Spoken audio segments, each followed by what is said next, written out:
ऐतिहासिक दिन है।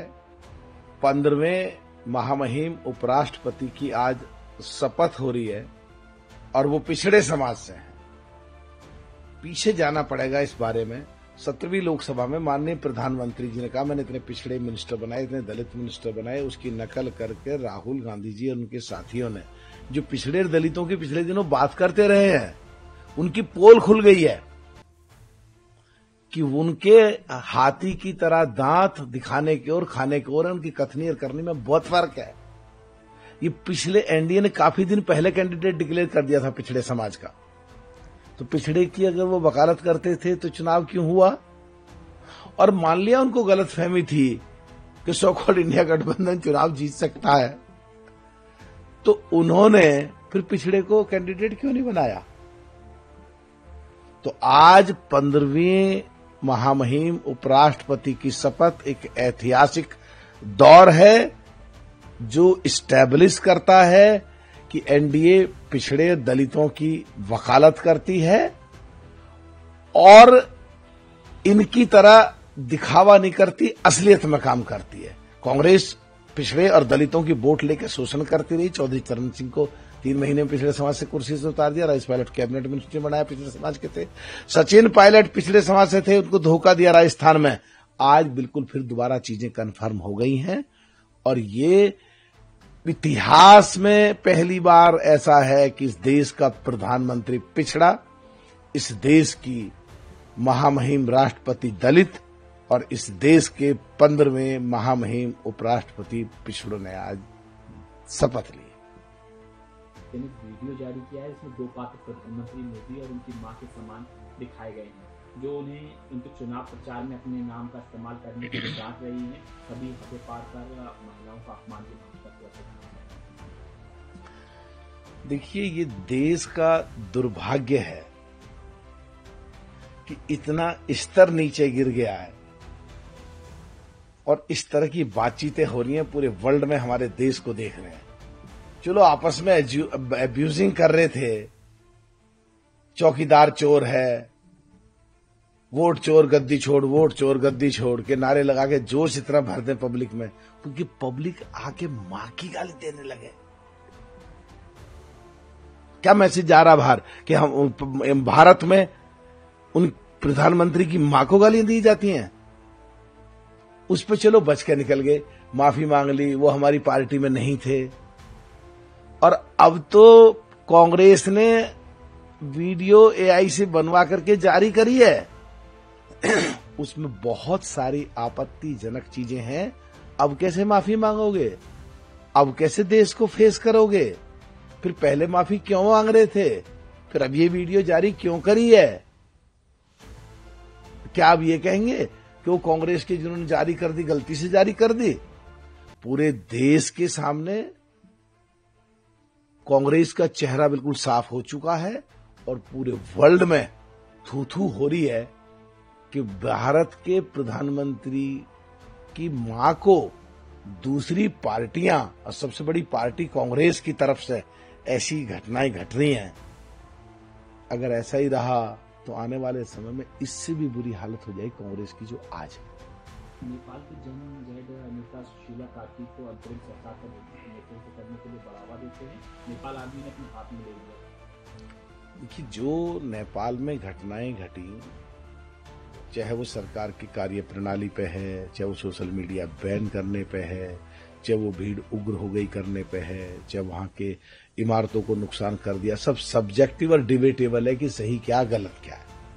पर एक बात सही है कि वहां तख्ता पलट हो रहा है और वो जो सो कॉल्ड इंडिया गठबंधन के लोग कुछ की कुछ बोल रहे हैं, उनको शायद ये नहीं पता है कि वो देश की आर्थिक स्थिति से संबंधित है। चाइना में क्यों नहीं हो रहा? और 2004 से 2014 तक हमारे देश के तत्कालीन प्रधानमंत्री मनमोहन सिंह ने कहा था हम 2040 तक देश की अर्थव्यवस्था को चौथे नंबर पर लाएंगे। एनडीए की सरकार, मोदी की सरकार ने वो 2025 तक चौथे नंबर पे ले आए। तो यहां तो सब ठीक रहेगा। सो कॉल्ड इंडिया गठबंधन, तुम अपने गठबंधन को ही चला लो, तुम देश को चलाने के सपने छोड़ दो। तुम पे सो कॉल्ड इंडिया गठबंधन ही नहीं चल रहा।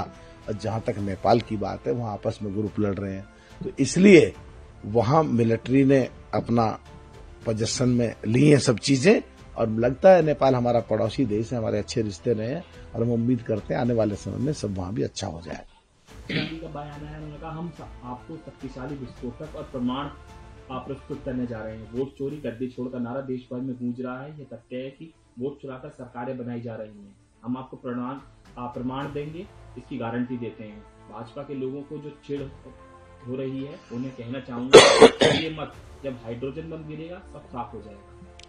एक बड़ी सीधी सी बात है, ये टर्मिनोलॉजी, ये शब्दावली बदलनी पड़ेगी। राजनीतिक हाइड्रोजन बम, राजनीतिक परमाणु बम कहना चाहिए इनको। पूरे विश्व में बैठे हुए लोग ये सोचते हैं कि भारत में आपस में पार्टियां, इतना बड़ा लोकतंत्र प्रजातंत्र है, एक दूसरे पे परमाणु बम गिराने की थ्रेट दे रहे हैं। अब तो हाइड्रोजन बम गिराने की, फाड़ने की बात आ गई है।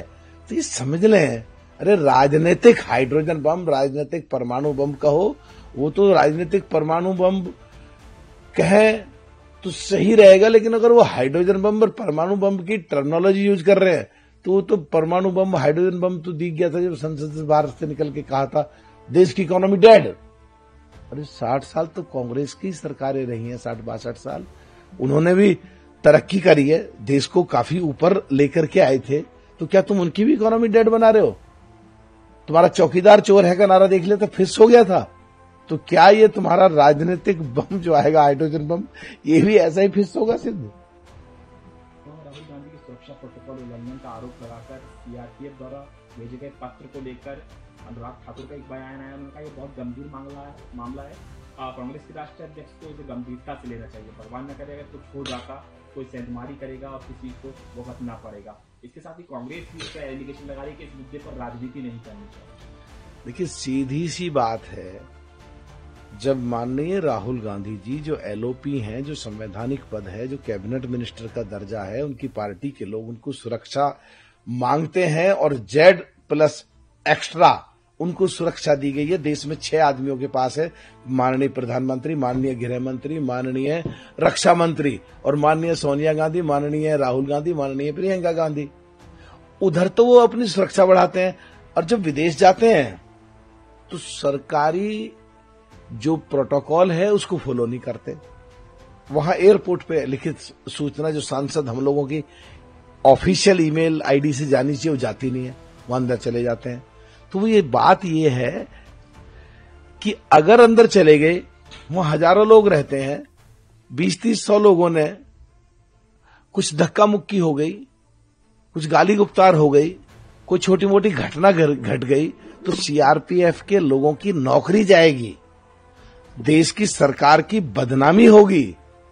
तो इतना गैर जिम्मेदार रवैया कि वो बताते ही नहीं है कि एयरपोर्ट पे जब जाते हैं विदेश के कहां जा रहे हैं। फिर दूसरा, जब बाहर जाते हैं तो हमारे देश के एम्बेसी में एक प्रोटोकॉल ऑफिसर रहता है, उसको सूचना देनी पड़ती है, वो उस देश की सिक्योरिटीज को सूचित करते हैं, और एयरपोर्ट पे वहां का प्रोटोकॉल ऑफिसर हमारा लेने आता है। तो विदेश में जाकर के और बगैर सुरक्षा के घूमोगे, और यहां तुम 6 इंपॉर्टेंट आदमियों में से हो देश में, और तुम्हारे कांग्रेस की तरफ से बयान आ रहे हैं कि प्राइवेट विजिट पे जाते हैं। अरे प्राइवेट या पर्सनल विजिट पे जाते हो तो वहां सांसदों के डेलीगेशन से मिलते हो, वहां प्रेस कॉन्फ्रेंस करते हो, वहां रैली को एड्रेस करते हो, जो हमारे देश के खिलाफ बोलते लोग उनसे मिलते हो। तो फिर प्राइवेट या पर्सनल कहां रह गया? तो सीआरपीएफ को अपनी नौकरी का खतरा, राहुल गांधी जी के साथ कोई घटना घटे इस वजह से उन्होंने लिखित में ये चीज कॉम्पिटेंट अथॉरिटी को भेजी।